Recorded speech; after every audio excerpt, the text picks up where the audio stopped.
Ladies and gentlemen, it is a great honor to receive this award tonight, named for my dear friend and colleague, Thomas Szasz. As Thomas Szasz wrote years ago, the only true political virtue is obedience to authority, and the only true political sin is independence. Independence renders authority useless, and that is what infuriates it so. You've undoubtedly been told you're mentally ill for daring to say that the emperor called psychiatry has no clothes, not to mention stupid and unscientific. At least this is what some of my colleagues say about me at one university. So if this is something that has happened to you, I'm here to say that you are not alone. The controversy regarding the myth of mental illness and psychiatry is not about science or medicine, it's about power. When psychiatrists start agreeing with you, well then perhaps you ought to reconsider your position. Something may be wrong. So I'd like to say a few disobedient things, which is especially true because I was trained as a psychologist, and when a member of the profession criticizes its own, it's considered especially sacrilegious. What do we know that is true, that the cult of psychiatry keeps telling us is false? First, the idea that there is a known brain lesion causing mental illness. The truth is, we cannot tell who is mentally ill and who is not by looking at pictures of their brains or analyzing their blood. Psychiatrists had to invent their own book of diseases because pathologists would have nothing to do with them. It's called the Diagnostic and Statistical Manual for Mental Disorders, the DSM, a great work of fiction. What's the difference? What's the difference between the DSM and a scientific book of disease? Every disorder in the DSM is invented. Every disease listed in a pathology textbook is discovered. Real disease is found in a cadaver at autopsy. Mental illness is not. Mental illness refers to something that a person does. Real disease refers to something that a person has. Consider this yet another way. It takes one person to have a real disease. It takes two people to have a mental illness.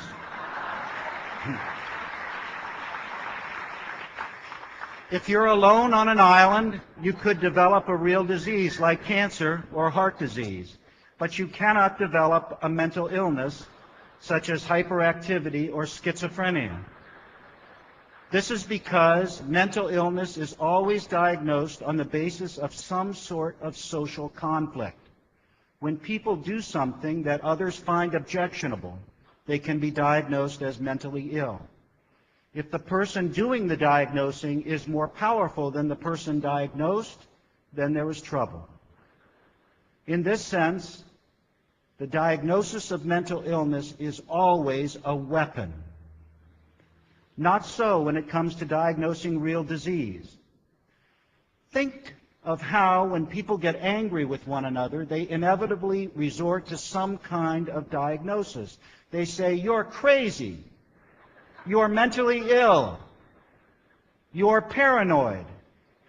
Can you imagine somebody getting angry with someone and saying, "You have diabetes. You have Parkinson's disease"? Social conflict has nothing to do with developing a real disease. You don't develop diabetes because someone doesn't like the way you think, speak, or behave. You have to have someone else present to judge that your behavior is morally good or bad in order to have a mental illness. So diagnosis is a weapon, a tool people use against one another, especially when there is some kind of power conflict present. And what of treatment? Treatment for mental illness is punishment. Look at our criminal justice system.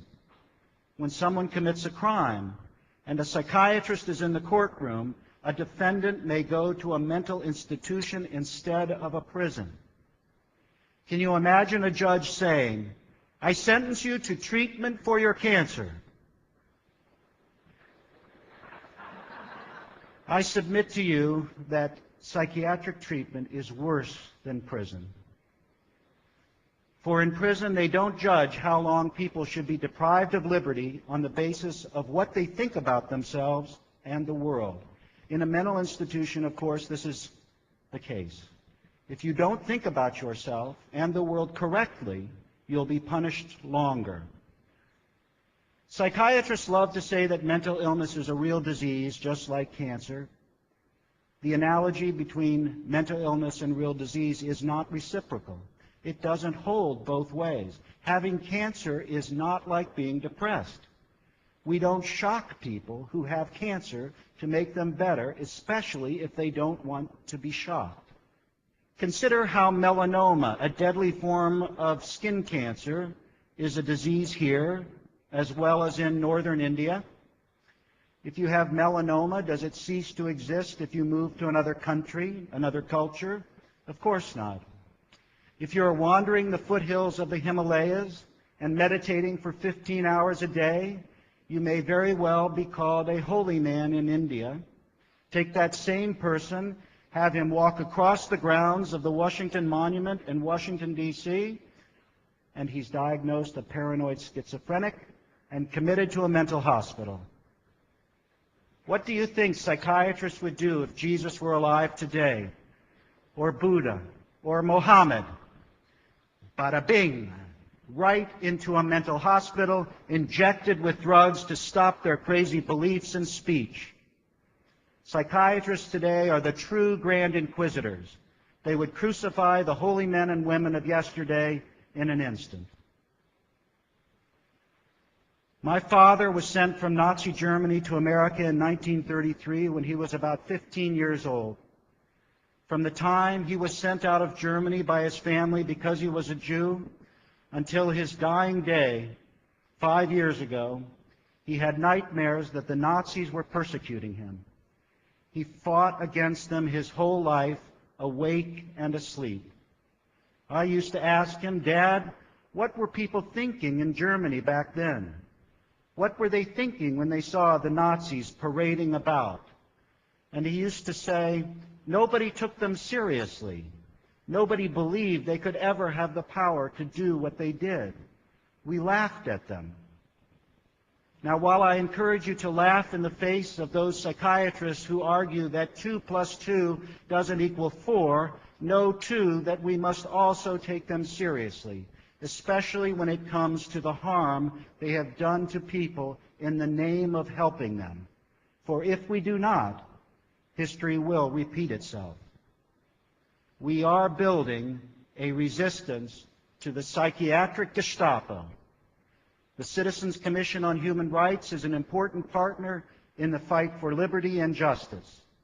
That is why we are here tonight, and that is why we will be together tomorrow. Thank you.